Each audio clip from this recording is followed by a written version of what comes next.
On n'oublie jamais le son d'un chien qui aboie ainsi.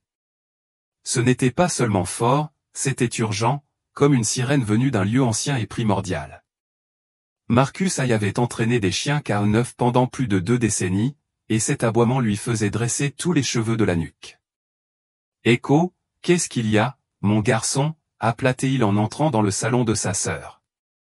Le berger allemand à la retraite était fermement planté devant un coffre à jouets rose, le corps rigide, les oreilles repliées, la queue raide. Il grogna doucement, puis aboya de nouveau, ses dents étincelant dans la douce lumière de l'après-midi qui filtrait par la fenêtre. À l'intérieur, tout était chaleureux, ordinaire, sûr. Une visite dominicale. Du café qui coulait. Sa nièce de 6 ans, Sadie, jouait à la poupée sur le tapis quelques instants plus tôt. Maintenant, elle se cachait derrière le canapé, les mains plaquées sur ses oreilles. « Jenny !» cria Marcus. « Tu entends ça ?» Sa sœur, Jenny, arriva de la cuisine, un torchon à la main. « Oh, allez, Echo, c'est juste un coffre à jouets, » dit-elle en s'efforçant de rire. « Il y a peut-être une souris dedans, ou quelque chose comme ça. » Mais ni Marcus ni Echo ne riaient. Son ancien partenaire avait flairé des bombes dans les villages du désert afghan, traqué des suspects armés dans les forêts les plus denses de Caroline et, un jour, trouvé une fille kidnappée, coincée sous une planche. Quand Echo aboyait ainsi, cela signifiait une chose, le danger. Cal, le fiancé de Jenny, se pencha dans la pièce depuis le couloir, les sourcils levés. « Ton chien est toujours aussi nerveux en dehors de son service ?» Marcus ne répondit pas.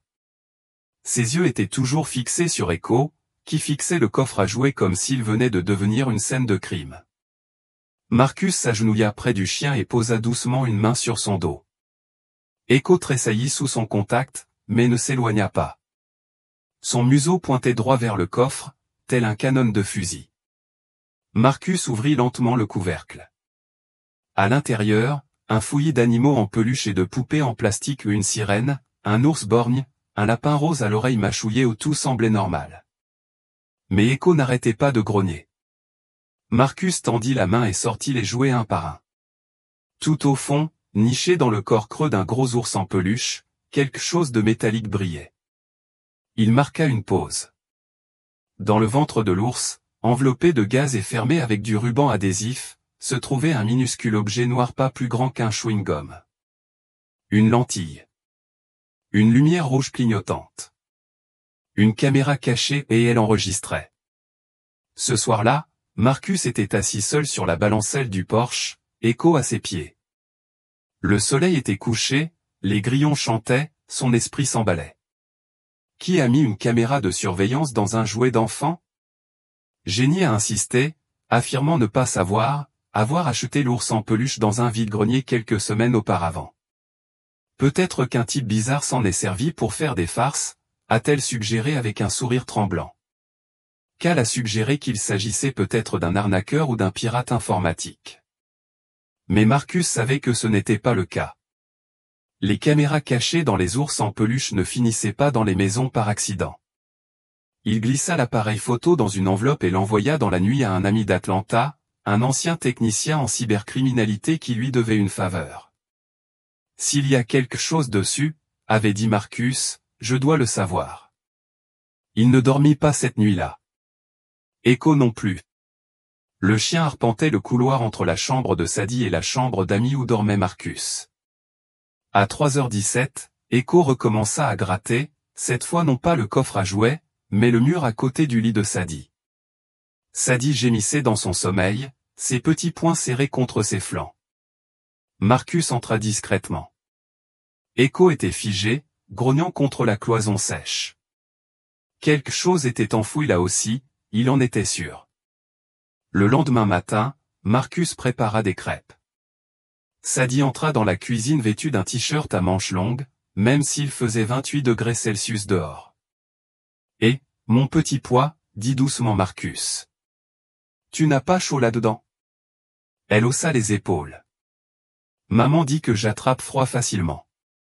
Jenny entra quelques secondes plus tard, toujours en pyjama, et se figea. Sadie baissa les yeux, ses petites mains agrippant le bas de sa chemise. Le cœur de Marcus se serra. Il jeta un coup d'œil à Echo, assis à côté de la chaise de Sadie, immobile, le regard perdu dans le couloir. Il y avait ici une vérité que personne ne voulait dire à voix haute. Cet après-midi-là, Marcus reçut un appel. « C'est réel, et c'est terrible », dit la voix. « Qu'est-ce qu'il y a dessus ?» demanda Marcus en tenant le téléphone à deux mains. « Ce sont des images, beaucoup d'images. La caméra enregistre depuis au moins 2 mois, même pièce, même angle, à des dates différentes. »« Et qu'est-ce qu'il y a dans les images ?» a-t-il insisté. Il y eut un silence. Violence psychologique, parfois physique. Une voix d'homme, des menaces, des gifles. Un extrait montre la fille cachée sous le lit, un autre, il lui attrape le bras assez fort pour laisser des traces. Il éteint la lumière dans la plupart des images, essayant de ne pas être vu. Mais dans l'une d'elles, on voit son reflet dans le miroir de la commode. Marcus déglutit. « Tu le reconnais ?» demanda-t-il. « Je l'envoie » fut la réponse. À 19h, le fichier vidéo arriva par lien sécurisé. Marcus cliqua dessus. Echo se leva aussitôt en grognant doucement. La vidéo montrait une petite chambre, celle de Sadie. L'angle pointait directement vers le coffre à jouets et le lit. La date indiquait 3 semaines auparavant. Au début, le silence régnait. Puis des pas se firent entendre. Un homme grand et mince, vêtu d'une chemise sombre à manches longues, entra, parlant à voix basse, presque dans un murmure. « Tu connais les règles, n'est-ce pas ?» dit-il à quelqu'un hors champ. « Tu parles et je prends tes jouets. Tu cries et je prends autre chose. » Un gémissement, un léger non. Il s'approcha. Une main se pencha, attrapa une poupée et la lança à travers la pièce. Il se tourna légèrement, juste assez pour qu'un éclat argenté apparaisse à son poignet à un bracelet. Puis il se déplaça de nouveau, révélant son visage dans le miroir derrière lui. Marcus se figea. Echo aboya. C'était Cal. Jenny faisait la vaisselle quand Marcus entra dans la cuisine, son ordinateur portable à la main. « Où est Cal ?» demanda-t-il. Elle cligna des yeux. « Pourquoi ?» Il a dit qu'il allait chez Home Depot. Marcus tourna l'ordinateur vers elle. La vidéo se lança. Jenny laissa tomber l'assiette qu'elle tenait, elle se brisa sur le carrelage. « Non » murmura-t-elle. « Ce n'est pas, il ne le ferait pas, il l'aime. » Jenny, regarde son visage. Regarde-toi dans le miroir. Ses genoux cédèrent, elle s'effondra au sol, les mains sur la bouche, tremblante. « Ça fait combien de temps que ça dure ?» demanda Marcus d'une voix basse et furieuse. « Je ne savais pas » sanglota-t-elle. « Je jure devant Dieu, Marcus, je ne savais pas. » Echo entra à pas feutrés dans la pièce, les yeux rivés sur la porte.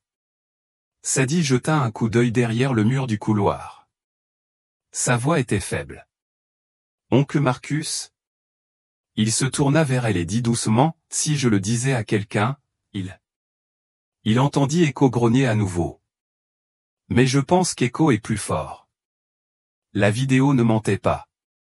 Le visage de Cal dans le miroir était suffisamment net pour ruiner des vies ou peut-être simplement révéler ce qui avait déjà été ruiné. Marcus resta silencieux dans son pick-up ce soir-là, le moteur tournant au ralenti dans l'allée. Il ne parvenait pas à se défaire de la voix de Sadie petite, effrayée, désolée comme si tout cela était de sa faute. Echo était assis sur le siège passager, les yeux rivés sur la portière, alerte et prêt. Jenny n'avait pas arrêté de pleurer depuis 1 heure. Elle suppliait Marcus de ne pas aller immédiatement à la police. « Laisse-moi lui parler. Laisse-moi le forcer à se rendre, » dit-elle, s'accrochant au dernier vestige d'un avenir qui n'existerait jamais. Mais Marcus connaissait la vérité, les hommes comme Cal n'avouent pas. Ils se cachent. Ils nient. Ils fuient mais pire encore, ils accusent l'enfant. Malgré tout, Marcus accorda à Jenny une nuit ou juste une nuit. Il avait besoin de temps pour réfléchir. Et Echo, Il sentait bien que le chien avait besoin de temps pour se protéger, lui aussi. Echo ne quittait pas Sadie. C'était la seule chose qui donnait à Marcus le sentiment d'être en sécurité, pour l'instant. Le lendemain matin, Cal était parti. Jenny trouva un petit mot sur le comptoir de la cuisine. « J'ai besoin de réfléchir. N'écoute pas Marcus, il m'a toujours détesté. » Marcus prit une photo, plia le papier et le glissa dans un sac Ziploc. Il vérifia le placard de Cal. La moitié de ses vêtements avaient disparu, ainsi que son téléphone et son ordinateur portable. « Je vais appeler, » dit Marcus à Jenny. Il court. Jenny s'assit lentement à la table de la cuisine, les yeux injectés de sang, les lèvres tremblantes. « Tu crois qu'il voulait lui faire du mal? Peut-être que ça a juste dégénéré ?» Marcus lui lança un regard si perçant qu'elle tressaillit. « Elle a 6 ans, dit-il d'une voix dure. On ne peut pas faire autrement avec une enfant de 6 ans, sauf si quelque chose cloche. » Jenny enfouit son visage dans ses mains. Marcus ne répondit pas. En vérité, elle l'avait vu, peut-être pas les bleus, peut-être pas la vidéo, mais les signes étaient là, la peur silencieuse de Sadie, sa façon de ne jamais croiser le regard de Cal, sa façon de sursauter quand quelqu'un élevait la voix. Mais comme trop de gens, Jenny avait préféré le réconfort à la confrontation et maintenant, sa fille portait le poids de son silence. Cet après-midi-là, Marcus emmena Echo se promener sur le sentier derrière le quartier. C'était une chose qu'il faisait quand Marcus était à la maison entre deux affaires, marcher, s'entraîner, tisser des liens. Echo n'avait plus besoin de beaucoup de directives. L'instinct du chien était plus profond que sa mémoire musculaire, il percevait les choses en marchant. Le téléphone de Marcus vibra. C'était Léo, le technicien d'Atlanta. « J'ai creusé plus profondément, » dit Léo. « Il y a plus que des images. »« Que veux-tu dire ?» demanda Marcus. La caméra n'enregistrait pas seulement, elle transmettait en temps réel. Marcus s'arrêta de marcher. « Tu dis que quelqu'un l'a regardé en direct. »« Ouais. Et vous savez quoi ? L'information était en train de passer par un serveur factice à Portland. Quelqu'un s'est donné beaucoup de mal pour brouiller les pistes. Pas un type ordinaire avec une caméra espionne. » L'estomac de Marcus se retourna. C'était Cal qui creusait encore. Peut-être. Mais on dirait que quelqu'un a su mettre ça en place avec une grande précision. Si Cal ne l'a pas fait lui-même, il a engagé quelqu'un pour le faire. Marcus raccrocha, le pouls battant la chamade. Echo gémit doucement à côté de lui. Marcus regarda vers la maison. Sadie dormait, persuadée que quelqu'un avait diffusé ses abus. Ce n'était pas seulement de la cruauté, c'était de la prédation. Et si quelqu'un avait observé, il y avait de fortes chances qu'il le fasse encore. Cette nuit-là, Marcus a installé ses propres caméras, une dans la chambre de Sadie, une autre près de l'allée et une troisième face au jardin. Il les a connectées à son téléphone, a chiffré les flux et a placé des alertes de mouvement sur chaque zone. Il a également changé tous les mots de passe de la maison de Jenny, son Wi-Fi, son système de sécurité, et même l'écran de verrouillage de son téléphone. Jenny ne protesta pas, elle parla à peine. Elle semblait vide, prise entre l'horreur et la honte. Et même si Marcus la plaignait, son attention s'était détournée. Seule comptait Sadie. Elle parlait à peine, mais ses yeux suivaient Echo comme une bouée de sauvetage. Le chien ne la quittait pas, même lorsqu'elle allait aux toilettes, et chaque fois que les caméras captaient un mouvement, les oreilles d'Echo se contractaient, prêtes à la protéger. Car après tout ce qu'ils avaient traversé, Marcus était sûr d'une chose, aucun prédateur ne devrait jamais s'en tirer en se cachant derrière un jouet d'enfant. Et avec Echo à ses côtés, il allait s'assurer que cette fois-ci, ce ne soit pas le cas. La sonnette retentit, où le vent secoua les arbres dehors. Elle resta figée, attendant, observant. Ce soir-là, après que Jenny soit allée se coucher, Marcus s'assit par terre devant la porte de Sadie, Echo à ses côtés, un fusil accroché au mur, un café à la main. Il n'allait laisser personne approcher de cette petite fille pas une fois de plus. À 2h03, Echo se leva et grogna. Marcus se réveilla instantanément. « Qu'est-ce qu'il y a » murmura-t-il. Les oreilles d'Echo étaient tendues, son corps tendu, ses yeux étaient rivés sur la fenêtre de l'autre côté du couloir, donnant sur le jardin. Marcus attrapa son téléphone et afficha l'image de la caméra en rien. Soudain, un mouvement fut détecté, une ombre se déplaça près de la clôture. Marcus se leva d'un bond et attrapa le fusil.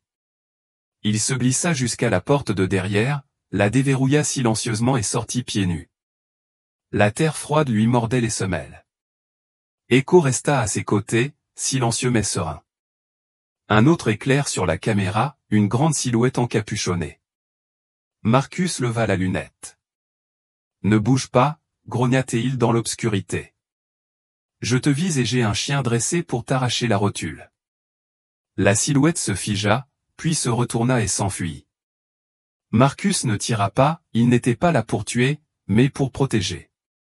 Lui et Echo poursuivirent l'homme jusqu'à la clôture, mais le temps qu'il l'atteigne, l'intrus avait disparu dans les bois. Marcus expira, la poitrine haletante. Ce n'était pas un vol, c'était un avertissement. Quelqu'un était venu voir si la caméra était toujours là. Le lendemain matin, Marcus a transmis la vidéo aux forces de l'ordre local et a demandé une enquête officielle. Il leur a fourni la vidéo, l'horodatage et les images de Cal, l'homme dans le jardin. Un agent nommé Carter, un jeune détective avisé, a accepté d'ouvrir une enquête pour mise en danger d'enfants. « Nous allons immédiatement faire intervenir les services sociaux », a-t-il déclaré.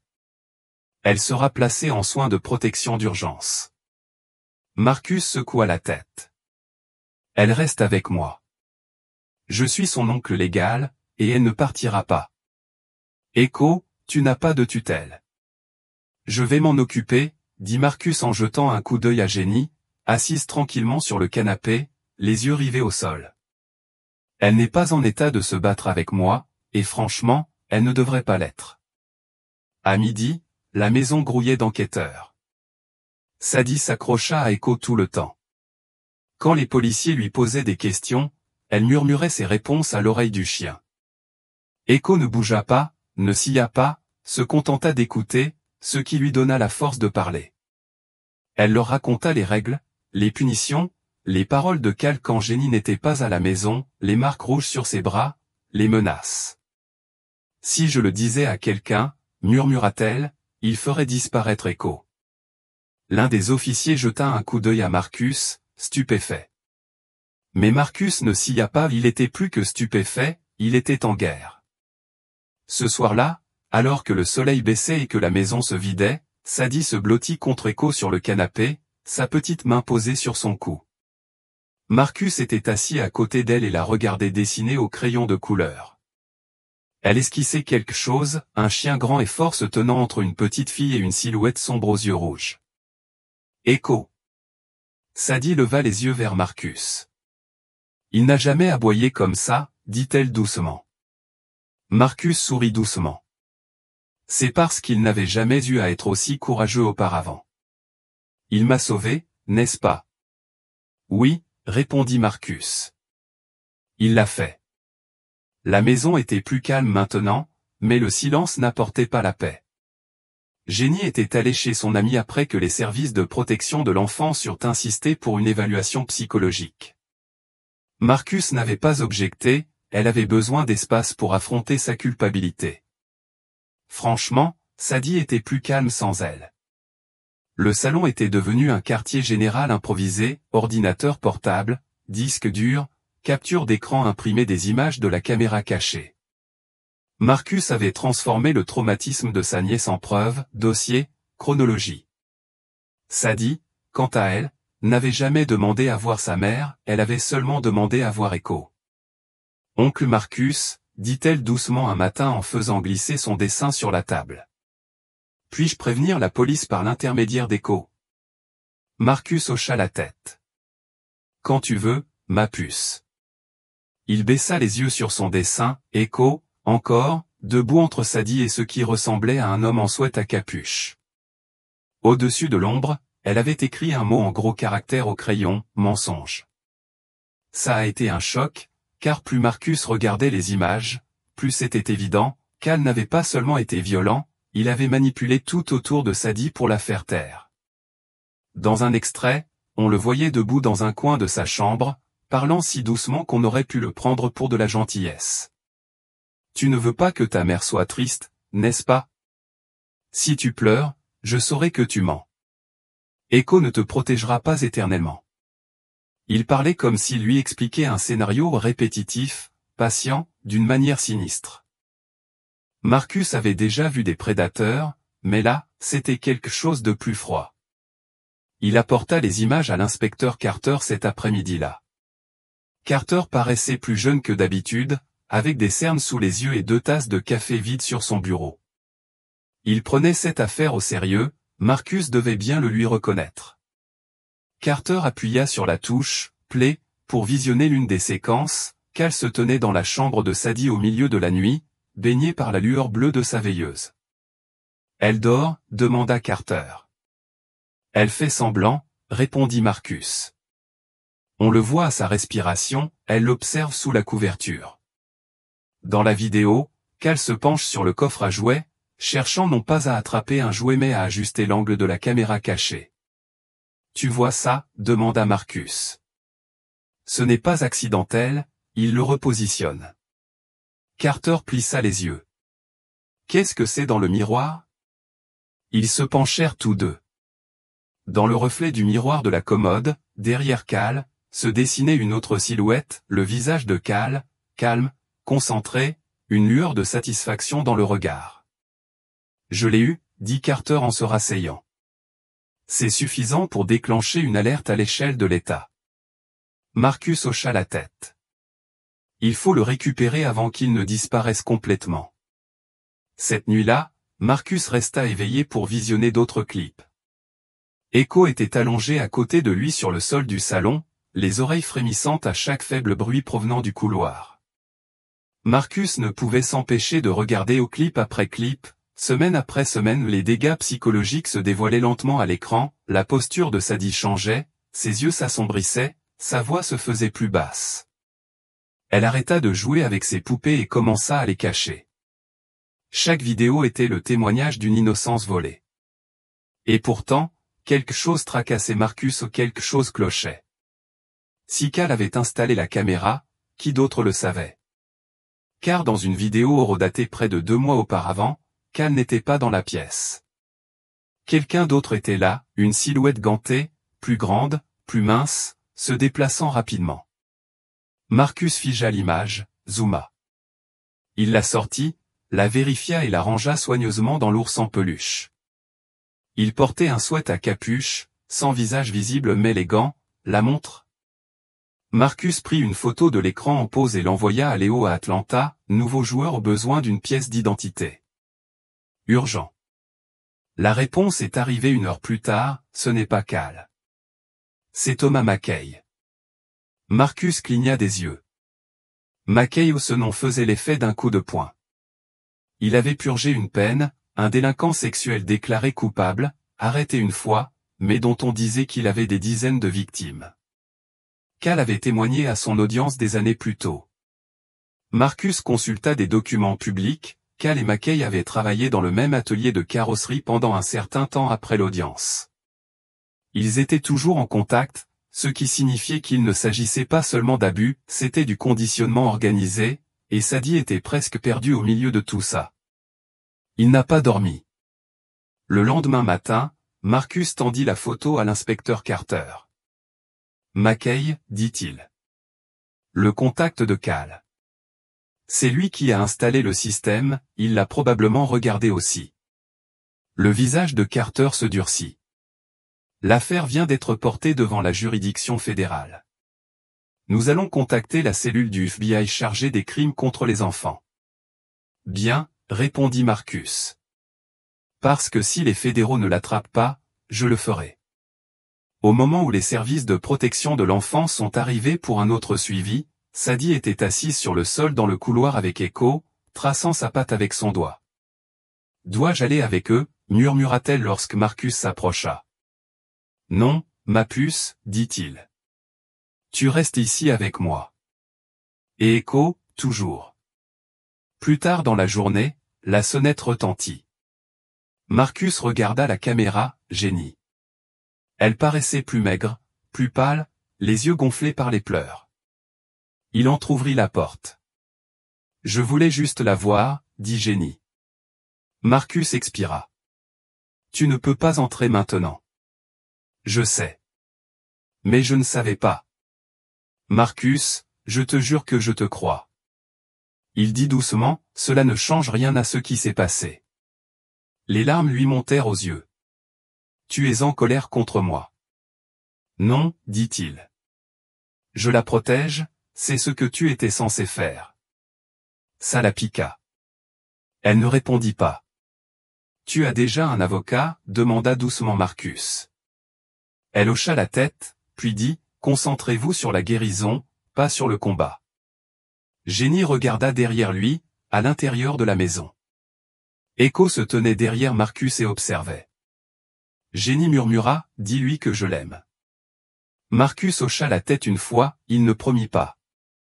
Ce soir-là, tandis que Sadie faisait la sieste, Echo blottit à ses côtés sur le canapé, Marcus sortit sur le porche avec son ordinateur portable. Il ouvrit la dernière vidéo, une vidéo que Léo avait décryptée à partir d'un fichier corrompu. Elle datait de 2 jours avant que Marcus ne trouve la caméra. On y voyait Sadie endormie dans son lit, l'ours en peluche posé sur une étagère à proximité. L'angle de prise de vue était étrange, presque comme s'il était tombé. Puis la porte de la chambre grinça. Des pas. Un homme entra au grand, cagoulé, Mackay. Il s'accroupit près de son lit, murmura quelque chose d'inaudible, tendit la main vers elle. Soudain, un aboiement hors champ fort, furieux. La caméra trembla, s'écrasa au sol au grésillement. La vidéo s'arrêta. Marcus resta assis, stupéfait, silencieux. Echo l'avait chassé avant qu'aucun adulte ne comprenne ce qui se passait, avant que les preuves ne soient trouvées, avant que quiconque ne croie Sadie. Echo savait qu'il l'avait sauvé avant même l'arrivée de Marcus. Plus tard dans la soirée, Sadie grimpa sur les genoux de Marcus et lui tendit un dessin. C'était encore Echo, mais cette fois, la bouche grande ouverte, aboyant sur une ombre noire à sa fenêtre. À l'intérieur, une petite fille observait la scène sous sa couverture. « Marcus, demanda-t-elle, tu te souviens de cette nuit-là » Sadie hocha lentement la tête. Il l'a fait fuir. « Oui, » dit Marcus en l'embrassant sur le haut de la tête. Il l'a fait. La pluie s'est mise à tomber juste avant l'aube, une bruine discrète d'abord, murmurant contre les fenêtres de la maison de Jenny, puis une averse continue qui a enveloppé le quartier de grisaille. À l'intérieur, Marcus se tenait aux côtés d'Echo, prêt à affronter la suite.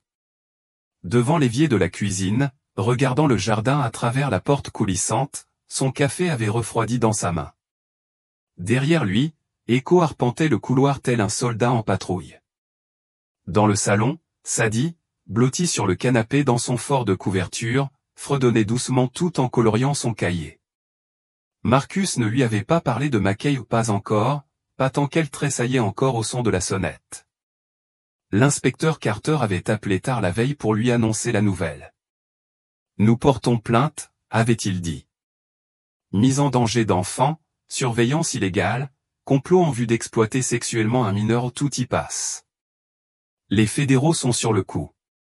La mâchoire de Marcus était si serrée qu'elle craquait. « Et Jenny ?» demanda-t-il. « Elle n'est pas inculpée », répondit Carter, mais elle fera l'objet d'une enquête pour manquement à ses obligations de protection. C'est la norme dans ces cas-là. Marcus hocha lentement la tête. Il détestait ce qui se passait, mais il détestait encore plus l'idée de ne rien faire. Ce matin-là, Jenny revint. Elle ne frappa pas, elle entra simplement. Marcus se retourna au bruit de la porte et la vit debout, trempée par la pluie, les yeux injectés de sang, le visage blême. Elle tenait un sac de course en plastique, les mains tremblantes. « Je lui ai apporté des céréales », dit-elle doucement. « Celles qu'elle aime. » Marcus ne dit rien. Jenny posa le sac sur le comptoir, puis regarda autour d'elle comme si elle ne lui appartenait plus. Son regard se posa sur la pile de capture d'écran imprimée de la caméra cachée, une ordonnance du tribunal en dessous, et une note des services sociaux sur le dessus. Son souffle se bloqua. Elle n'était qu'un bébé, murmura-t-elle. Marcus croisa les bras. Tu ne l'as pas vu. Je l'ai fait, a admis Jenny, mais je me suis convaincu que ça ne signifiait rien. Je me suis dit qu'il était fatigué, que Sadie était difficile, que ce n'était qu'une phase. Aucun enfant de 6 ans ne mérite d'avoir des bleus comme phase, a déclaré Marcus d'un ton catégorique. Jenny s'assit à table et enfouit son visage dans ses mains. Je ne l'ai pas protégé, s'étrangla-t-elle. Je voulais tellement croire que j'avais enfin trouvé un homme bien, quelqu'un qui se souciait de nous. J'étais si fatigué d'être seul. Tu n'étais pas seul, dit Marcus. Tu l'avais. Jenny s'arrêta net. Des larmes roulèrent sur ses joues. Sadie jeta un coup d'œil hors de son fort couvert de couverture. En voyant Jenny, elle se figea. Jenny se leva et fit un pas en avant. Salut, ma puce. Tu m'as manqué. Sadie ne bougea pas et Echo s'interposa entre elles. Sadie murmura, es-tu en colère contre moi? Le visage de Jenny s'est effondré. Non, ma chérie, je m'en veux. Sadie baissa les yeux. Il a dit, si je te le disais, tu me renverrais. Non, s'écria Jenny. Mon Dieu, non. Je ne le ferai jamais. Marcus s'agenouilla près de Sadie. Personne ne t'envoie ailleurs. Echo s'en assura. La petite fille leva les yeux écarquillés. Alors, je n'ai pas d'ennui? Non, bébé, dit doucement Marcus. Tu es en sécurité maintenant. Elle hocha lentement la tête et, pour la première fois depuis des semaines, elle y crut. Plus tard dans l'après-midi, Marcus se rendit au bureau du shérif avec l'équipe de Carter pour examiner les accusations formelles. Il laissa Sadie à l'adjointe Allison, une policière bienveillante à la voix douce et aux poches pleines de bonbons. Echo resta également, les yeux rivés sur la porte d'entrée. Dans la salle de briefing, Carter a récupéré les images de surveillance de la nuit où McKay était revenu dans le jardin. Vous avez bien fait de signaler cela, a déclaré Carter. C'était McKay. La reconnaissance faciale l'a confirmé. Marcus se pencha en avant. Ce n'est donc pas un simple pervers du passé de Cal. Il est actif, très actif. Il est lié à un petit réseau opérant dans 3 États. Ils échangent des images, des contacts de mariés. Cal est peut-être un petit peu impliqué, mais McKay est un agent. Marcus serra les poings. Des nouvelles de Cal? Carter secoua la tête. Il est hors réseau. Nous avons gelé ses comptes et émis des mandats d'arrêt. S'il refait surface, nous le saurons. Marcus regarda l'image figée montrant le visage de McKay juste avant qu'Echo ne l'aboiement. Si Echo n'avait pas réagi, dit Carter, elle aurait pu être enlevée. Marcus le fixa du regard. Il ne se contenta pas de réagir, il comprit avant même que la porte ne s'ouvre. Cette nuit-là, Marcus se retrouva sur le porche, le regard perdu dans l'obscurité. Sadie dormait à l'étage, Echo était blotti à ses pieds. Jenny était rentrée chez elle pour rencontrer son avocat, incertaine de pouvoir obtenir la garde ou même un droit de visite. Tout avait changé, mais une chose était restée, Sadie était toujours en vie, toujours en sécurité, toujours là. Le lendemain matin, Marcus se réveilla avec une surprise, Sadie n'était pas dans son lit. Le cœur battant, il traversa la maison en courant, salon, cuisine, jardin. Il la trouva dans le garage, assise en tailleur à côté d'Echo, lui murmurant à l'oreille. Echo regarda Marcus en entrant, comme pour lui dire « Elle va bien ». Marcus s'accroupit. « Qu'est-ce que tu fais ici, mon cœur ?» Sadie leva son carnet. « J'écrivais un livre. »« Un livre ?» Elle l'ouvrit. Les pages étaient remplies de dessins au crayon d'Echo. Une page le montrait aboyant contre le coffre à jouets, une autre le montrait chassant une ombre hors de la porte. Sur la dernière page, Echo se tenait dans un champ de fleurs tandis que Sadie le serrait dans ses bras. Comment ça s'appelle? Demanda Marcus. Elle sourit. Le chien qui m'entendait quand personne d'autre ne le faisait. Marcus ravala ses larmes. C'est un titre parfait, dit-il. Plus tard dans la journée, ils ont reçu un appel, Jenny demandait des visites surveillées. Sadie a levé les yeux vers Marcus. Est-ce que ça lui convient? Tu es sûr? Demanda Marcus. Sadie hocha la tête. Elle est désolée. Je pense qu'elle le pense vraiment. La visite a eu lieu dans le jardin ce samedi-là. Les services sociaux ont envoyé un observateur, mais Marcus s'est assis à proximité, faisant semblant de lire le journal tout en surveillant attentivement tout. Jenny avait apporté un album photo. Ces photos datent de l'époque où tu étais bébé, dit-elle à Sadie. Sadie le feuilleta en silence. Il y avait une photo d'elle et d'Echo le jour de son arrivée dans la famille. Elle avait à peine 4 ans, Echo avait la même apparence, solide, concentré, protecteur. Je me souviens de ce jour, murmura Sadie. Il s'est assis sur mes genoux et n'a pas bougé pendant des heures. Jenny sourit. Il savait que tu étais à lui. Ils étaient assis ensemble sous l'auvent tandis que le soleil perçait à travers les nuages, et pour la première fois depuis longtemps, les choses ne semblaient pas si brisées. Cette nuit-là, Marcus borda Sadie. Echo s'allongea à côté d'elle, la tête posée délicatement sur ses jambes. Oncle Marcus, demanda-t-elle d'une voix endormie. Oui, chérie. Pouvons-nous garder Echo pour toujours? Marcus sourit. Ce n'était pas une question, il est à toi. Elle sourit, remonta la couverture et ferma les yeux. Marcus s'attarda, observant, écoutant. La maison était silencieuse, ce silence qui ne vient pas de la peur, mais de la paix. Le palais de justice était plus froid que Marcus ne l'avait imaginé. Pas vraiment l'air, mais quelque chose de plus profond, le genre de froid qui colle à la peau et pénètre jusqu'aux os. C'était jour de tribunal aux affaires familiales, et les personnes présentes dans la salle d'attente arboraient le même regard vide, des mères épuisées serrant leurs tout-petits dans leurs bras, des pères tripotant leurs dossiers judiciaires, des avocats murmurant au téléphone. Chacun ressentait une certaine douleur. Marcus était assis près de la fenêtre, un dossier sur les genoux, Echo à ses pieds. Le chien avait obtenu une permission spéciale pour accompagner Sadie à l'entrée et à la sortie des audiences, ce que le juge qualifiait d'exception pour un soutien thérapeutique. Mais Marcus savait qu'il n'en était rien, Echo n'était pas une thérapie, c'était la vérité en fourrure. Il était devenu la seule boussole de Sadie dans un monde qui lui avait trop souvent menti. Lorsque le juge appela l'affaire, Marcus se redressa. Echo le suivit. Jenny s'avança également, s'essuyant les mains sur sa jupe. L'huissier fit un signe de tête à Marcus.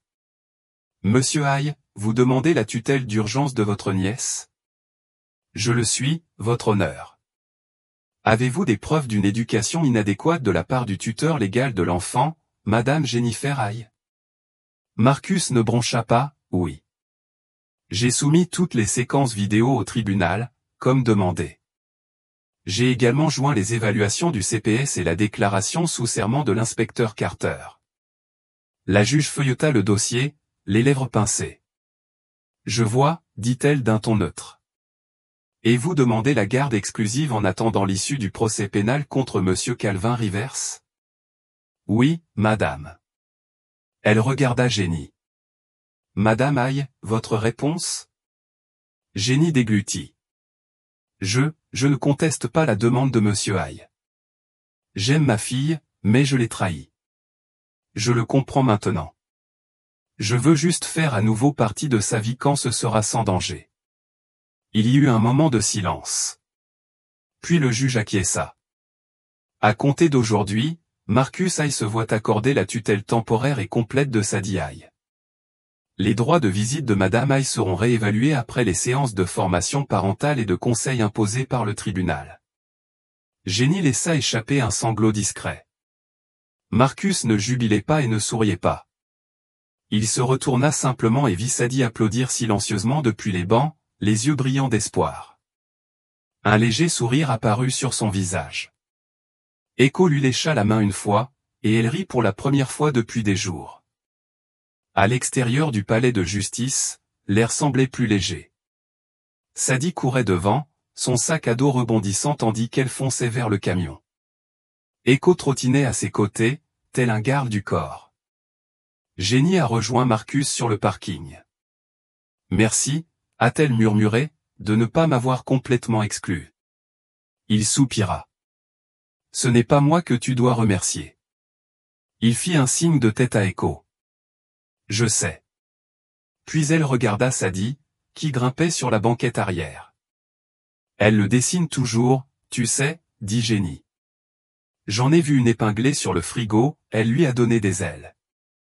Marcus sourit faiblement. Ça me semble juste. De retour chez elle, Sadie aida Marcus à accrocher la nouvelle photo d'Echo au mur. C'était une photo encadrée de lui en uniforme, prise à l'époque où lui et Marcus formaient une équipe canine active au sein de la police d'État. Était-il vraiment un héros à l'époque aussi, demanda Sadie. Marcus s'agenouilla près d'elle. Il l'a toujours été. Avant même qu'on s'en rende compte, elle pencha la tête. Sait-il qu'il est un héros? Echo leva les yeux vers elle, sa queue frappant une fois sur le parquet. Marcus sourit. Je crois qu'il sait. Tu crois? Ça suffit. Le lendemain, Marcus reçut un appel de l'inspecteur Carter. Préparez-vous, dit Carter. Cal a été repéré.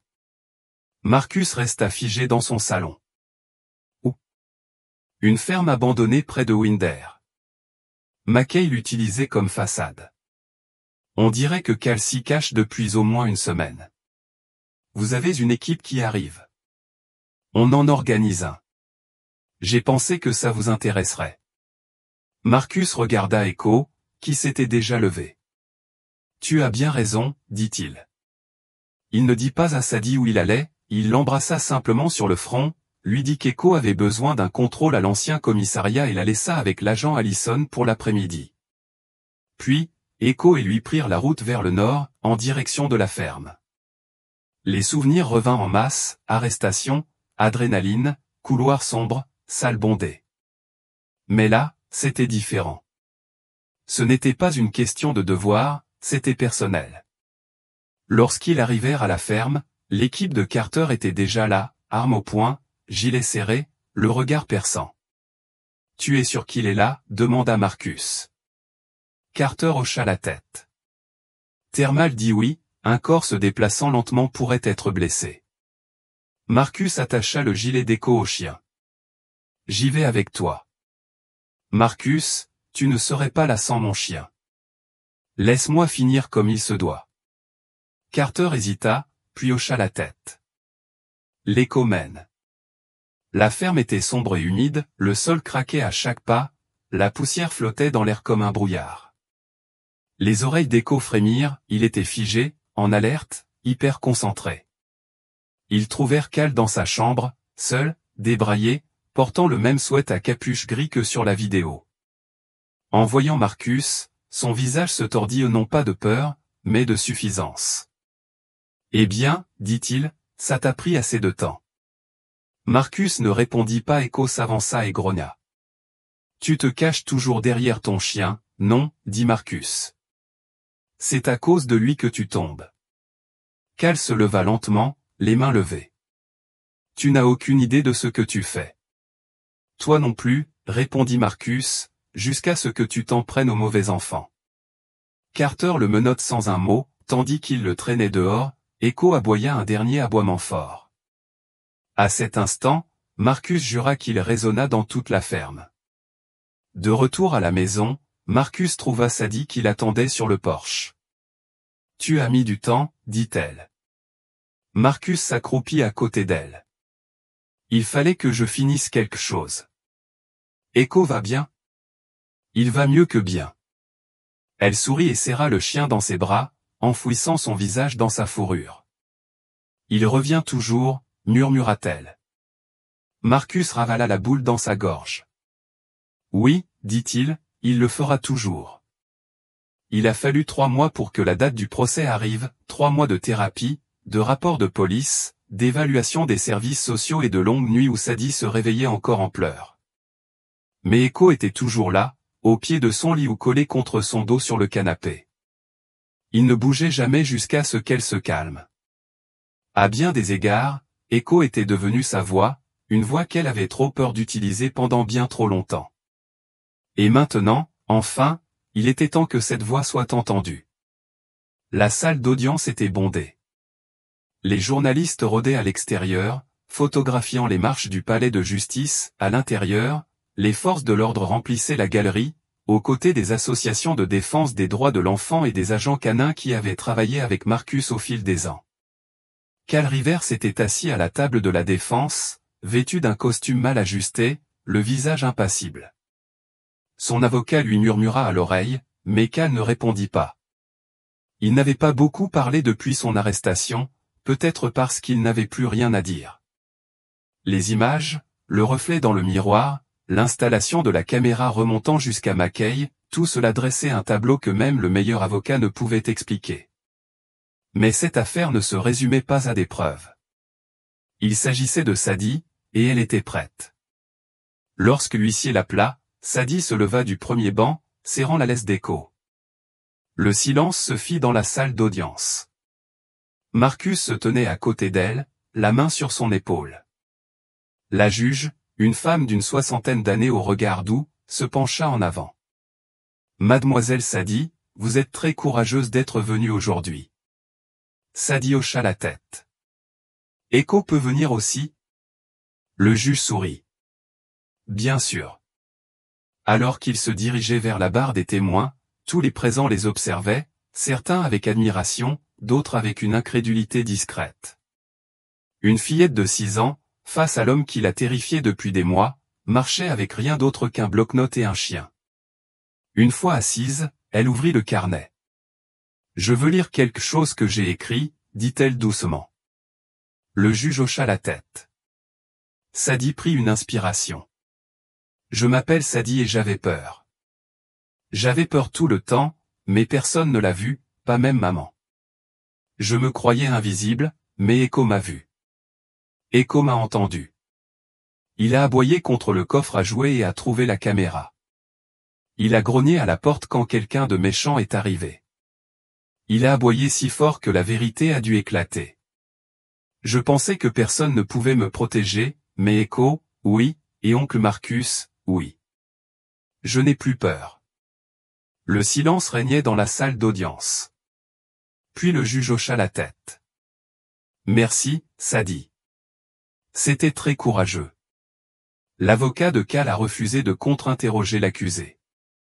Que pouvait-il dire? Le verdict est tombé une semaine plus tard, coupable de tous les chefs d'accusation. La peine, 35 ans de prison sans possibilité de libération conditionnelle. L'accusation a commencé à constituer un dossier plus vaste contre McKay et le réseau de prédateurs dont il faisait partie, en s'appuyant sur les courriels de Cal, les preuves filmées et la découverte d'Echo. Sadie n'aurait pas besoin de témoigner à nouveau, elle avait déjà dit au monde tout ce qu'ils avaient besoin d'entendre. Dans les semaines qui suivirent, la vie ne reprit pas son cours normal, mais elle trouva un nouveau rythme. Jenny termina ses cours de parentalité et commença une thérapie familiale, elle rendait visite à Sadie le week-end, surveillait mais sincère, apportant toujours de nouveaux dessins à accrocher au mur. Marcus adopta officiellement Sadie par une fraîche matinée d'octobre.